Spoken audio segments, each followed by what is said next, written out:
Hey, this is Anney. And Samantha. And welcome to Stuff Mom Never Told You, a production of iHeartRadio.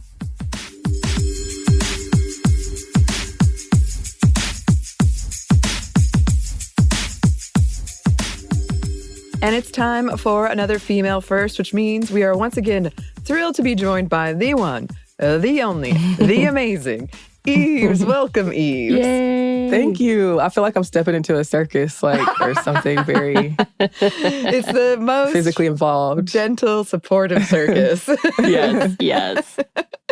Too early for acrobatics, but some vocal acrobatics perhaps. Oh, yeah. Yes. Definitely those. You know what? We were just having, as we mentioned before, we like to talk before we start recording, and we were just having a very interesting discussion about sleep and what constitutes a nap. And I would love for listeners to weigh in on that, because I remember when I first started podcasting, one of the first episodes I worked on was like, have we made sleep into too much? Like, are we stressing ourselves out too much about getting sleep? And that makes it so we can't sleep anymore? It's become a stressful thing for a lot of people. Yeah, and I have a feeling it's going to be a very controversial ask. Yes. Like, for people to answer that, because I know there are some people who love naps, but it's also naps themselves is a very divisive topic. Like, there are some people who are like, I can't do it at all. Like, I got to power through the day. Mm-hmm. Sleep comes at the end or the beginning, depending on whatever your personal schedule is. But yeah. It is. Yeah, controversial. It's the beginning and the end. The beginning, oh, you're getting philosophical. Thanks, it feels Samantha. like a riddle. Well, that is a good segue into who we're talking about, because we've talked before also, we love poetry on this show. And we've all dabbled, for better or worse, into writing our own poetry. I still wish I could find, next time I visit my mom's house, I'm going to try to find my old high school poetry book, and I'll read some on here. Yes. Okay. If you're sure you want to dig those up. Yes, I do. They're very emo. Yeah, I've got like 4 or 5 of my journal books that were specific to poems. I think I made it to book 5. They are not cute. We'll just say it that way. And my poor Zanga site, as I've talked about before, also is riddled with really bad poetry that I can never access again. This is like me feeling like an archaeologist trying to excavate something. I want to find that Zanga site so badly. Yeah. I tried. I could not. I don't know about old poetry. So I don't know if I told y'all this. I might have last time, but I did. At one point, digging through the stuff that I had at my mom's, found an old book of raps that I wrote. No, I don't remember this at all. Yes. What? Please explain. Yeah, I used to write raps. Yeah. Yes. Yeah, it was a lot of fun, me with a friend, a good friend of mine. But I also found recently, well, I didn't find them. I've literally on this desk, have had this container, and I've had a bunch of CDs in it that I didn't know what was on. And I was like, okay, these have been here. I need to figure out what is on them. So I went through them the other day, and I found old videos, old photos, old beats that I had made. Yes. And things like that. But no poetry. No poetry was on there, at least. I want to put your beats as a bonus track on one of these episodes at the end. Can we please? Don't. Come on, Yves. No, you gotta find a way to get some royalties for Yves. They were so poorly made on the internet. You don't. Oh, yeah. Yeah, you don't want those. Better than I could have done. Save everybody from that. Was it MIDI? Man. Yes, very inspired by who Yves was at the time. I love it. Can't say anybody would want to hear them. Oh, no. I would have loved to met young Yves rapping. Yes. I agree. All right, well, we'll table that and see if we can convince Yves later. Good luck. Well, in the meantime, we are very excited to talk about who you brought for us today. Can you tell us who we're going to be talking about? We are talking about Sarojini Naidu today. So she was the first Indian woman to be appointed president of the Indian National Congress, and she was also the first woman to be a governor in India. She was governor of the United Provinces. So, as we were talking about just now, she was a poet as well, in addition to those political firsts that she had. So, very multi-talented, very invested in all of the things that we'll get to talk about today. But, as is the case with all these firsts, I just want to remind people that firsts are always in context, because I know that people can jump into this series at any point in time. And that just because somebody so I just want to go back to the basics of the reason why we do this in the first place, which is, so I just want to preface this by saying that a first doesn't mean that that person is the be all end all of whatever we're talking about in their field. It doesn't mean they're the best. It doesn't mean that they were the only people to do what they have done, and that they didn't have any people who led them to doing what they did and what led to their accomplishments. So I just want to say that. I think I'm also thinking about that because we are currently in Black History Month, the month of February, and a lot of first talk can happen in Black History Month. So just want to preface with that. Also want to say that February is the birth month of Sarojini Naidu. So it is appropriate for the time. Yes, always a good reminder. And I think you put it so much more eloquently than I will. But in a past episode, you also said there's the kind of untraceable impact that people have had. And when they do something and someone else sees it, and all that support that leads to somebody's first. Right. And also, just what gets recorded and what stories get told. And that's one of those things we've talked about before also, is it's both exciting and frustrating, but we are finding new people in history still Yes. who have done things. So always a good note. But should we jump into the history here? Yeah, let's do it. So speaking of February being her birth month, she was born Sarojini Chattopadhyaya on February 13th, 1879 in Hyderabad, India. So her father was Agornath Chattopadhyaya and her mother was Verada Sundari.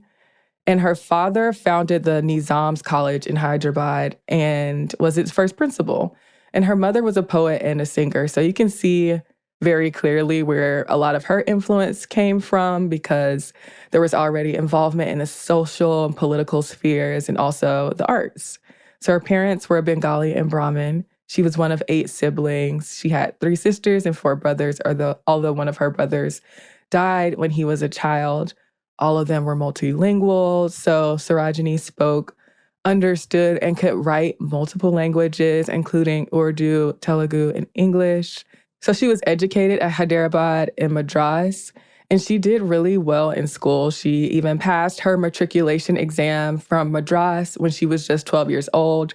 So around the time, a lot of other women and Indian people in general did not have access to the resources and privileges that Sarojini did growing up.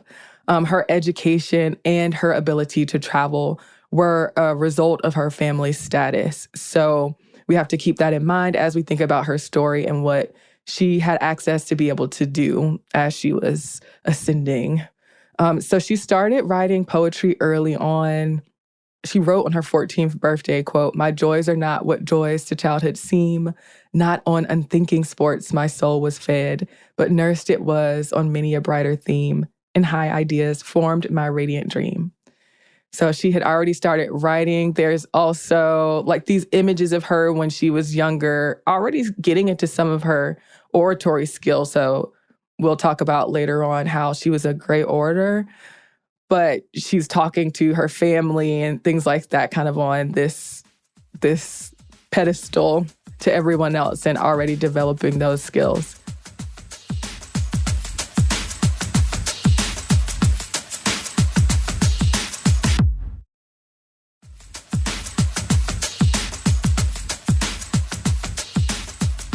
So she met Govindarajulu Naidu, who had just graduated from medical college, and he became a physician. The two of them wanted to marry each other, but in her story, there is ado around the fact that this was an intercaste marriage and what that meant at the time. Her parents did disapprove of them marrying at the time, but as it goes on, they had a long marriage, and the families ended up being invested in that marriage. The Nizams of Hyderabad were the rulers of Hyderabad from around 1713 to 1950, just for that background. But she got a scholarship. She was offered a scholarship by them, and then she went on to study at King's College in London, then Girton College, Cambridge. And she wrote some of her first nature poems while she was traveling in rural England at Mangas. And at this time, while she was traveling in England, of course, she was in contact with other people and met other people who were already working in the English literary fields, at Mangas being one of those people. He was an English poet, and he apparently told her that she needed to stop writing about things like English robins and skylarks and be a more Indian poet, since she was writing about the English countryside. And Arthur Symons also gave a description of her. He said, quote, "She was dressed always in clinging dresses of Eastern silk, and as she was so small and her long black hair hung down, straight down her back, you might have taken her for a child. She spoke little and in a low voice, like gentle music, and she seemed, wherever she was, to be alone." So she ended up going back to India in September of 1898. And she had her first child with Sarojini Naidu, who she had married, her husband, in 1901. And over the next 4 years, they had 3 more children. So she began her lectures early on. She began delivering them at colleges in India, and she quickly became known as a public speaker. People really enjoyed the speeches that she gave and the poetic influences that showed up within her speeches. In them, she talked about caste, she talked about religion, and she talked about India's future. And she became more invested in women's rights and women's education and India's independence. She also spoke about unity between Hindu and Muslim people, which was an issue that other people were speaking about at the time as well. So she spoke at many, many meetings and conferences over the year, including the Indian National Congress. It would just be impossible to list right now, and very boring to list all of the conferences that she spoke at because it was so many. But the Indian National Congress is a political party in India that played a really big role in the country's independence movement. So she was stirred into action by the things that she was seeing happen around her, by the changes that were happening, by the British Raj, the British rule in India at the time, and became increasingly invested and involved in being a person who was physically taking action and speaking out about the things that she felt needed to be changed. So things like the partition of Bengal in 1905 stirred action in her, and the anti-partition activism that was happening at the time in India. So one of the people who had a big influence on her was Gopal Krishna Gokhale, who was a social reformer in India during the independence movement and who was a political mentor to Mohandas Gandhi. Gokhale had a big influence on her, and he ended up dying in 1915. But before he passed away, they had a long friendship and situation of mentorship together. He encouraged her work in the social and the political realm and played a big role for her in that regard. But she was still into poetry. She was still writing poetry. And her first major collection of poems, which was called The Golden Threshold, which anyone can read online, that was published by William Heinemann from London in 1905. It was popular, it got good press, and over the years, many editions were published. In it, you can read things like nature poems, poems about her life, ones on life and people in India, and even a poem on a theme from Indian mythology. Things like Islamic culture and Persian poetry influenced her work.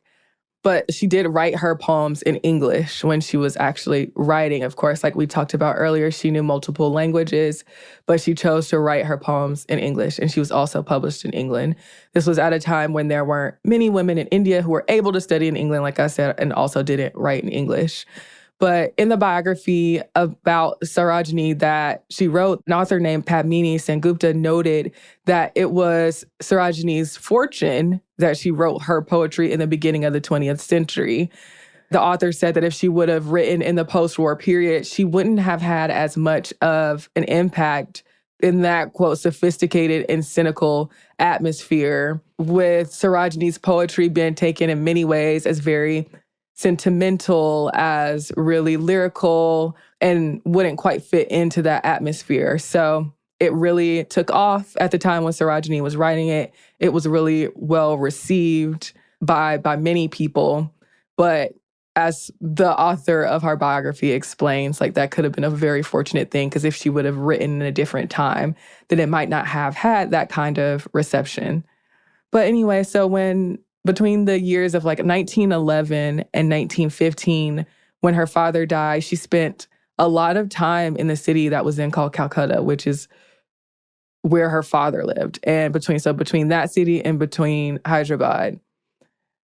In 1912, William Heinemann, that same publisher, published her second collection of poems, which is called The Bird of Time. So in a letter she wrote to him about the book, she said, quote, "Good or bad, there is an immense amount of my own life, pain, and joy in it. And one does not willingly give these heartbeats to the world without wanting to be sure that they will find a response of sympathy." So here is a very important part in her life. In 1914, that's when she met Mohandas Gandhi, what she says was in London on the eve of the Great European War of 1914. She agreed to help him in the war effort. And this is a huge topic that doesn't have the space that it deserves here to talk about all of the politics around Gandhi and around their investment in the war, kind of the idea around the thought that they didn't want to press their demands while the war was at hand, because they kind of didn't want to embarrass Britain while they were going through their own struggles. But that's another topic. Either way, that is related to Sarojini's story, because this is around the time that she met Gandhi. They had a lifelong relationship. So the home rule movement did gain traction. And so this idea of not pressing their demands did kind of go out of the window. But Sarojini herself became involved in the national movement. And throughout her life, she remained faithful to Gandhi's leadership and satyagraha. And she remained invested in that nonviolent resistance to British rule. It was something that she spoke out about and that she practiced. And she was a leader in as well herself. So that same year, she was also elected a fellow of the Royal Society of Literature, which was the first time an Indian woman did so. And the next year, she gave a speech supporting home rule at the Indian National Congress. She ended with a poem called Awake, and here are some of the lines in that poem. "Awaken and sever the woes that enthrall us, and hallow our hands for the triumphs that call us." So it's kind of a call to action for people who lived in India. She traveled on a lot of lecture tours, and throughout her work, she met and became friends with a lot of artists and politicians along the way. And she continued to write poetry. So she wrote The Broken Wing, and that book was published in 1917. And that ended up being the last new volume of Sarojini's poetry that was published while she was alive. There was a collected edition of her poetry, The Sceptered Flute, that was published later in the 40s. But after this point of The Broken Wing being published, Sarojini didn't pursue publishing much more poetry. She focused on politics. In the book, The Perishable Empire, the author says, quote, "It may be argued that the poet Sarojini Naidu's implicitly orthodox stand about a woman's passive and sacrificial role may have smoothed the way to her acceptance as a political leader. The temper of an Indian nationalism in the early years of the 20th century was aggressively traditional." So in looking back at, I just wanted to share that because in looking back at Sarojini's, all the things that she did, the poetry that she was writing, and also the political work that she was doing and the social work that she was doing, a lot of biographers and people who are looking at her history notice this kind of dichotomy between how she was writing and the things that she was writing about. and the really bold stances that she was taking in her speeches and in her public life being in a way incongruous. So I think it's interesting to think about both of those things at the same time, where there is this softness and sweetness in her poetry and this kind of nostalgia and this broad overview and positivity. Not saying that those were the only things she wrote about, but in looking at her work as a whole and the way that she wrote, versus her speeches that were very empowered and empowering, that were very sharp, that were, they still had, of course, elements of her lyricism in them, and I don't want to reduce them to being one sort of way, but there was that incongruity in a way from that manner, but also in the other regard, it's like, well, in a way, the softness of this poetry might have made her a little bit more palatable to her audience. So I think that's interesting to think about. She began working against other things like the indentured labor of women in South Africa and the treatment of Indians in Eastern Africa and South Africa. Her actions in support of self-government grew as Indian issues took a back seat to others for the British, to like other issues that the British were paying attention to. And these Indian issues were taking a back seat to that. And tension was growing in India. So she was becoming more involved in struggles like that for women's suffrage and the non-cooperation movement, which was a campaign that was led by Gandhi to get Indian people to stop cooperating with the British government, but not partaking in it, boycotting, other things like that. She was also part of the formation of the Women's Indian Association, which was an organization for women's rights.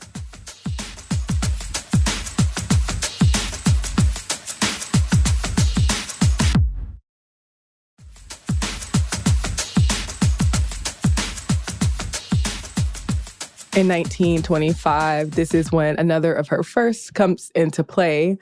It's when she became the first Indian woman to be president of the Indian National Congress. So the first woman president was Annie Besant, who was an English activist. But Sarojini Naidu was the first Indian woman to be president. She continued on with her activism and her speeches around the world. And in the early 1930s, she was arrested and imprisoned a couple of times for her participation in civil disobedience, including her work in the Salt March. Later on, in 1942, she was arrested again along with Gandhi for her role in the Quit India movement, which was a movement against British rule. And she was imprisoned for just under 2 years. India did gain its independence while she was alive, so she was able to see that. It gained its independence in August of 1947.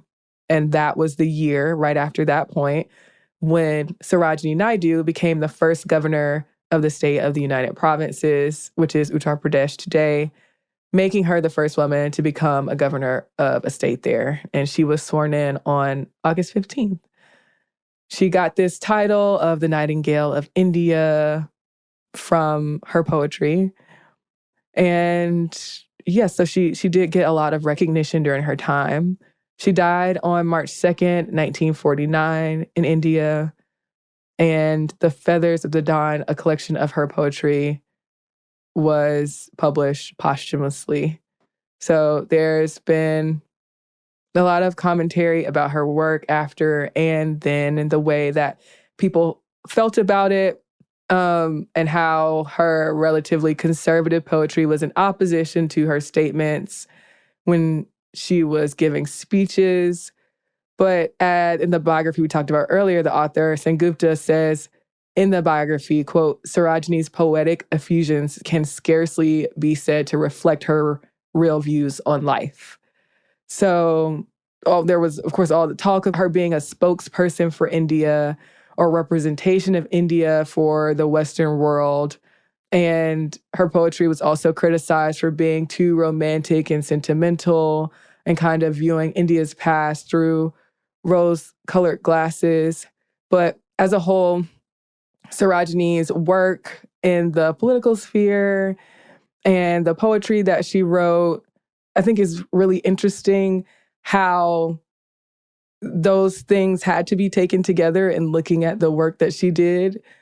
as if she wasn't able to express the fullness of her humanity within the two of them. It's like kind of like pitting different people against each other who are in the same field, but it's kind of pitting Sarojini Naidu against herself in a way. So it's like, it's okay.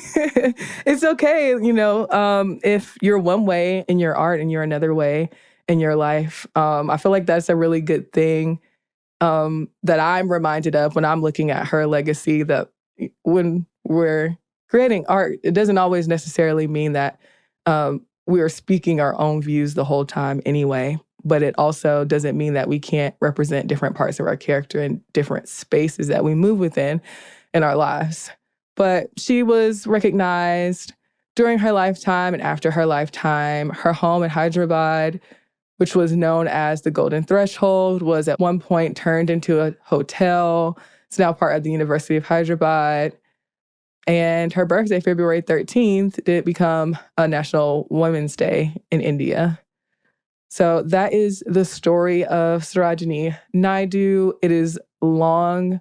It is really interesting. I think if anybody has time to read that 1960s biography of her that I mentioned, it's super well worth it. You can learn a lot more about her life and you can still read the speeches that she gave as well. And there is a little bit of footage on her. There's even a very short documentary of her that can be accessed online. So, and she wrote letters as well. So a lot of these things we can read about Sarojini, see a little bit of her, and learn more about how we feel about the legacy that she left and the work that she did. Because I know we talked about in the beginning of the episode how first, really need to be contextualized within other things. But also, I think her story is a good reminder that just because somebody is a first doesn't necessarily mean that everybody knows about them or knows their entire story if they do know anything about them. So yes, first need a lot of contextualizing. And also, there can be a lot more left on the bone to uplift when it comes to people and their stories around their first that we don't know and that are still worth sharing. Absolutely. Especially with this, where there is so much documentation and different things that we could piece together to get all the multifaceted person as much as we can with that context. Because I do think sometimes a lot of people, and I've done this before too, like you see the first and you're like, oh, wow, they did that. And you don't go beyond that thing where she was doing, like she was political, but also had all of this poetry. So if you like stop at the first, then you don't know all of these other things that made her her, that it's a real shame to miss out on, because she's got these speeches you can read and this poetry you can read and all of that stuff. So yeah, I think that's a really great point. And I'm very excited to check out some of the poetry. I like that it's themed. I didn't realize that earlier, that it's all kind of bird related. A lot of nature poetry, which I'm really into, honestly. Me too. Me too. I also like most of these we get a cameo from like a historical celebrity, and Gandhi just pops up in the story. Oh yeah, it's a lot like that in her story for sure. Annie Besant, like from different spheres as well. Yeah, the Gandhi family. So yeah, it's a lot of that. The Nehrus. Yeah, a lot of people that she was connected with. Even Aldous Huxley, the author of Brave New World. Oh, he pops up in her story. Wow. So well, that makes sense. If she's literary like that, I'm sure they would cross paths. But I do find it interesting that as much as we know, like we know the name Mahatma Gandhi, and I know that he was amazing in all the things that he did, but the fact that she was side by side with him in a lot of these movements, and I had no idea who she was until you brought it. It makes me kind of sad. I'm like, wait, but she was a huge, significant part of this movement, and not only was she that, but she was also a scholar with him and had brought up these like amazing stances. And I'm like, oh, why didn't I know about her? If I know something about what Gandhi did and that he represented peace, but so did she. I had no clue. Yeah, I think that's the case with a lot of people because, I mean, it was to the point where she took over for Gandhi in leading when he wasn't there. So she had a really important role in it. And the speeches that she gave were really well received by a lot of people. But still, some of those things get overshadowed by people like Gandhi and all of the other stuff that was happening at the same time. So that's why we do this. Yeah, not everybody can know everything. What? Bye. Yes. Well, we love doing this. We love having you, Yves. Always a delight. And we appreciate it so much. So thank you. I was always happy to be here. Yes. Well, where can the good listeners find you? Y'all can find me on Instagram at Not Apologizing, on Twitter at Yves Jeffcoat. That's spelled YVESJEFFCOAT. Or you can just go to yvesjeffcoat.com and you can get to all of the other things from there. And also on many other episodes here on Sminty of Female First. Yes. I feel like we're coming to another milestone, but I might be making it up. I think we're getting there. I think so. I think we might be approaching a big number. Well, yes, thanks again, Yves. Go check that out, listeners. Yves online if you haven't already. And you can contact us if you would like. Our email is stuffmediamomstuff@iheartmedia.com.